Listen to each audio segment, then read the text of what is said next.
Well, hello. We're going to paint this picture of West Virginia. It's beautiful countryside. Um, I'm working on a 12 by 16 piece of paper, Arches 140-pound cold press or rough surface. And here I'm just massing in some of the colors of the sky, which are cerulean blue, alizarin crimson, and a touch of cobalt blue. And you'll see that I have to go over this a couple of times. I'm just trying to get the slight gradation. If you check the photograph, you'll see that there's kind of like layers to the sky. It looks like the sky is opening up. There's some darker clouds passing by in the reference picture.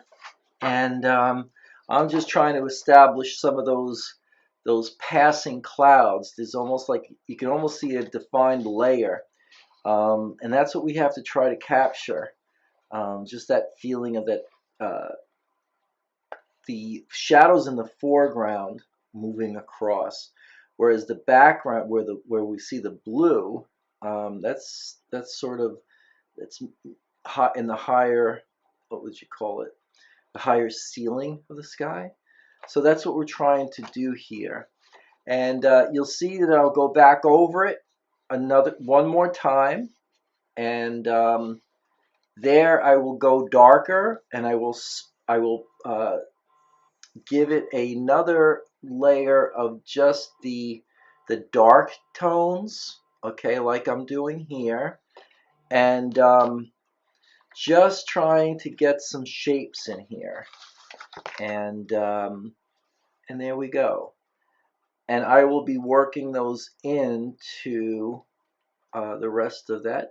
Just adding a little water. I think I sprayed a little bit, and I'm just trying to get that to layer.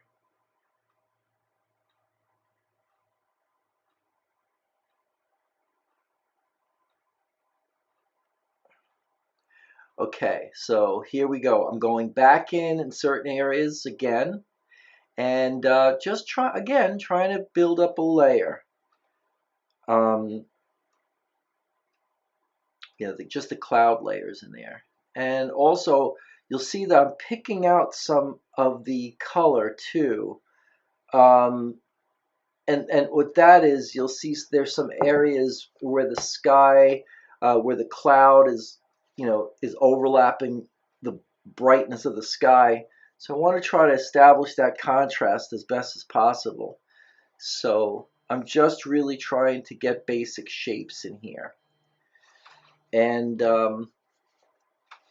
so now I'm working in my tree shapes. Okay, so I'm going pretty dark. I actually did a black and white study of this, and I found that I did have to go back over it again. So I'm glad I did that study, because I wanted to get right down to the contrasts, and I wanted to have that first wash be the local wash, the average.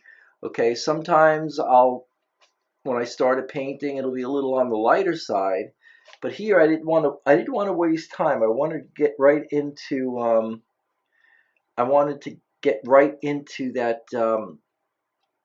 into that average right away. Plus, I didn't want to go back and labor it. It's a little dark in the first pass, but that's what I wanted. It actually works with the sky.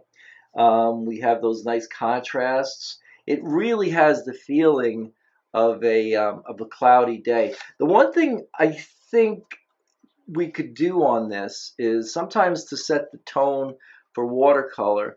Um, Sometimes I'll go over the whole thing in like a light gray, especially if it's an overcast day. And what that does is it sort of helps you unify. I don't really believe it does much as far as the changing or creating a color change in the tints.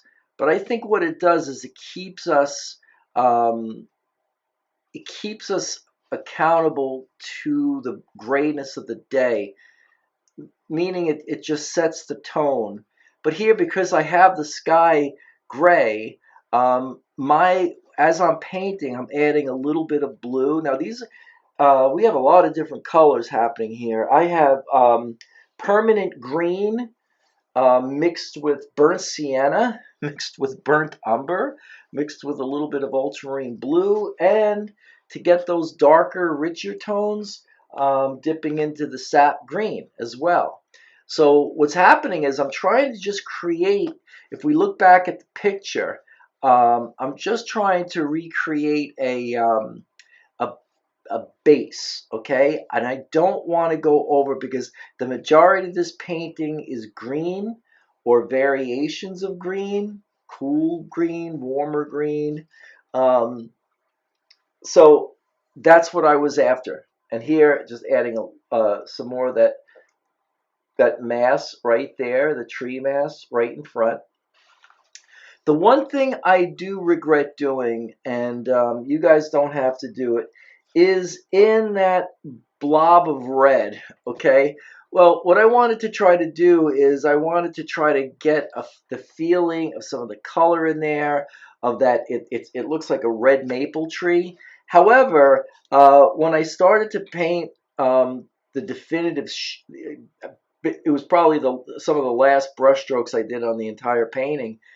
I think what happens there is I went a little too dark with that wash. I think if you guys were to do that, I'd probably leave it out, because you'd want to see the green coming through those leaves. And I do try to add it back in later on, but it's impossible. Once that red is in there and it dries, that's it. It's game over. So be careful.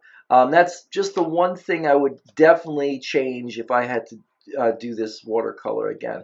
Now here what I'm doing is I'm actually scraping out some of the lights. I did it on the walk. There's like a little pathway, that little kind of curved shape near that little white building, which is probably the garage or something of the main house.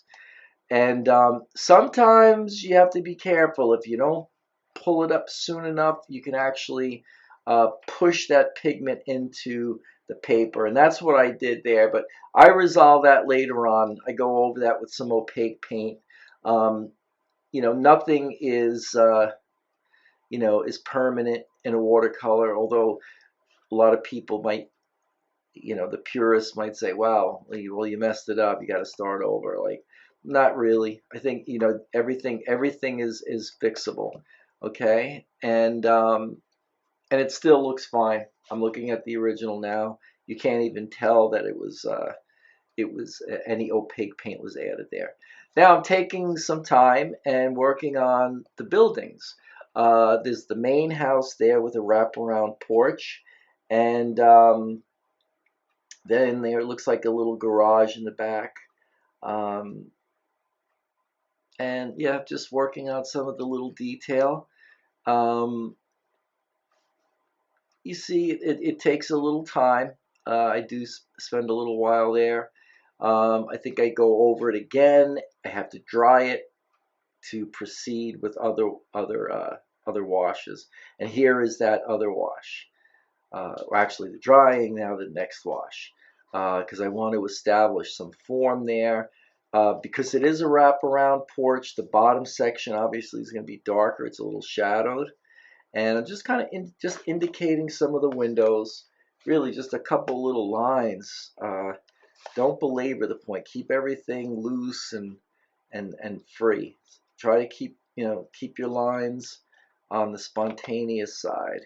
And if that means just practicing, on a piece of paper, then that's what you do. After a while, um, you'll start learning the language.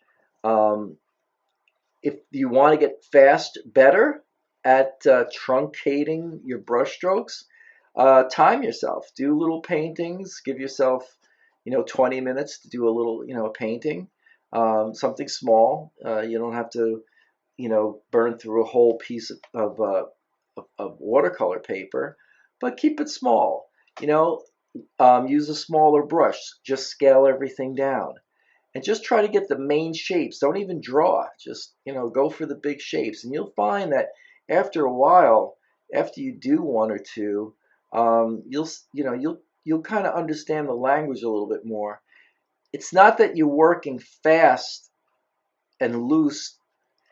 You still have to have a degree of of definition. They're just not haphazard marks. So what happens is after you learn how to paint everything in a slower way, when you have to work, especially if you work in plein air, you're painting over. You only have an hour to do a painting, so you don't have any time to nitpick and play around with little details and stuff. You just got to get the big picture, and that's what a watercolor artist should. They should strive for that. Get the big picture. Get the start right. Okay. Now here you can see that this whole painting is just like this. These big, deeper washes, and well, because the whole painting is really just a sea of greens, right? I don't want to go back over the green and go over it again and over it. I'm doing it to a certain point here, but I'm working my way from the top down, and I'm just trying to get the coloring now. Sometimes you do have an opportunity at the second wash to get the colors closer to what you want, um, especially if we're doing this layering. Not only that, this whole painting, the time of day, uh, the grayness of the day, that's going to dictate how dark we have to go. There's no bright sun in this painting whatsoever. It's an overcast day. Probably later on the sun does come out, but it doesn't come out in this picture. So we're working with soft shadows, which is a challenge in watercolor. But little by little, we'll achieve those soft edges. Now here I'm trying to, I guess, make a reprise by putting in some of that green, but it's a little too late. So like I said earlier in the video, I would not paint that. I would just go over everything with green. Um, my painting looks okay because I just made that tree a little bit more, mass oriented, which just means I didn't leave a lot of tree holes in there. So you guys try to just keep it green on the outside and then work your shapes over. I think you'll come away with a better picture. Um, so you live and learn. Certain things work. Like these trees, for instance, those first blobs, really, they're very soft, but they were just basically color infractions. They were just a little bit of darker color, painted in these big, broad, wet, and basically it was wet into wet. Even though I work wet into dry, I dry everything, then I go back in and I wind up spraying it again just to keep the edges soft so I have atmosphere. And that allows me to put those secondary washes in a way that just sit on that first initial wash. So this is where you got to think these things through. That's why the black and white color study was just, it was what the doctor ordered. You have to kind of work it through, work your averages out, work your values. Um, no, it's not a colored thing, but it doesn't have to be. So now we know that, okay, well, understanding that watercolor is going to dry 20-25% lighter, by doing that color, the value sketch, what I've noticed is I just keep it on the side. I'm actually not, I'm referencing my my value sketch over the color photo reference. Why am I doing that? Well, because I took time. I knew that, okay, well, when I just did it, usually I do my uh, value sketches like immediately before I'll do the color painting. So everything that I had to do to get the black and white value sketch to really ring true, all of those principles, everything that I did, the washes, the opacity of the paint, how thick the paint was, how thin the paint was, is all up in my in my hard drive in my brain, right? I took mental notes. Okay, so getting back to the picture now, what I'm doing is, if you reference the photograph, you'll see that there are these two trees or bushes, whatever they are. I think they're just low-lining trees, and they're sort of sprouting out. There's two of them, and I thought they were kind of nice in the design, so I didn't make them just one. I kept them as a pair. Now I know probably design-wise, I have those two evergreens in the back, um, but it's okay. I think it still works. But try to watch out for that. Like, repetitive shapes in any kind of composition is usually not such a good thing. So here I'm painting in the cast shadow just underneath the trees. I'm trying to get it nice and dark. I probably painted that line in there 3 or 4 times already, even before.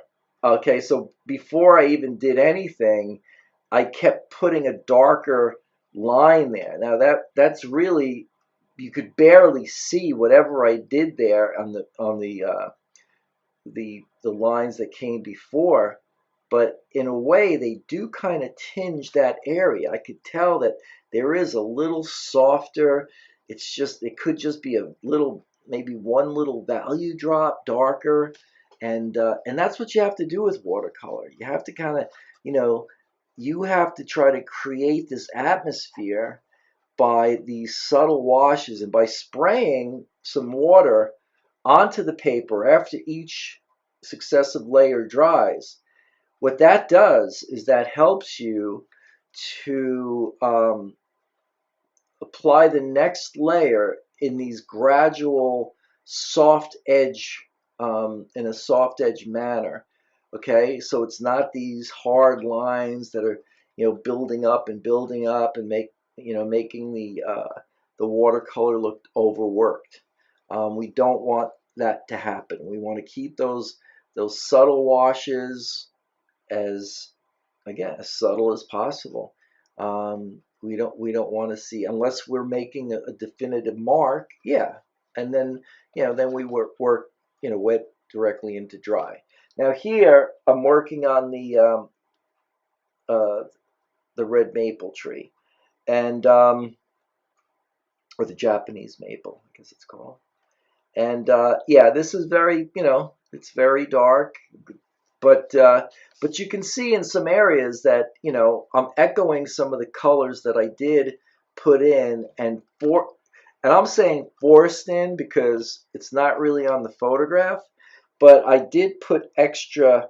This is basically a burnt sienna, cadmium orange, and to get it a little darker, I think I used the burnt umber. Okay, now I'm okay with the tree shape. It's I probably could have made it a little bit more sparse, but I didn't. Of course, now I needed to cover up those areas, but I am going around in the edges, just trying to get a feel for the contour of this thing. And now I'm just drying it. I do go back and add a couple little dark areas. I think I even introduced a little bit of blue at some point. Now here I'm putting in those dark shapes, because I want some shadowing and some little twigs in the tree. But I'm seeing that the trunk is just it's too stark against all that. And you'll see what I do. I do go into it with some darker color, a darker wash in the foreground. Here I'm just adding some more of those little branches in the tree, and Yeah, now another wash on top of a wash. So I'd say this is probably the third, but by far the heaviest wash thus far, because I want to make that foreground look nice and dark. I want the viewer to be led in by that darker area. Now here, what I'm doing, as it's still wet, and you can tell that it's wet because there's a little shine to the paper. Okay, so whenever you have any kind of any gleaming, glistening, especially in the video, that's definitely very wet. So what I was trying to do is just get some texture in that grass, really. So and here's an old demonstration of clouds from last week, in that picture. All right, so that was just my mask, and I'm going over there, darkening it again, and I'm kind of happy with that. That tree doesn't seem as obtrusive as it did last time. Here, I actually scrubbed out a little bit of that pathway. Now I'm using the Pro White. I broke out the Pro White, and I'm putting in a couple of branches. Again, branches that are contrasting in the reverse, like white onto dark. And just adding just a little interest to the tree. Okay, here I'm taking, the minute I put that paint down, I'm actually softening it with a paper towel. And I'm doing the same thing, going around, re-emphasizing that pathway or the driveway leading up to that little outhouse there, or garage, whatever that might be. Here I'm adding just these little. I think on the lawn there was just some little. I guess they would be dandelions, right? So just something in the field, just to give it some interest, and working on a little more. I think at the end I do add just a little bit more of, I think some more lines as that dries off. And we're close to the end here, guys. I think, yeah, some more little lines, just for more texture. And I do believe at some point, very close, once that's all dry. Okay, here I'm putting some lighter tones, okay, breaking it up a little bit, right? Why not? There's going to be some lights hitting that. Now, what happens is when you use the Pro White or any kind of white with watercolor, normally just bleeds in. Now, I just signed my name, and here is the unveiling, the lifting of the tape. Well, I hope you enjoyed the video, and happy painting, and stay well. Bye now.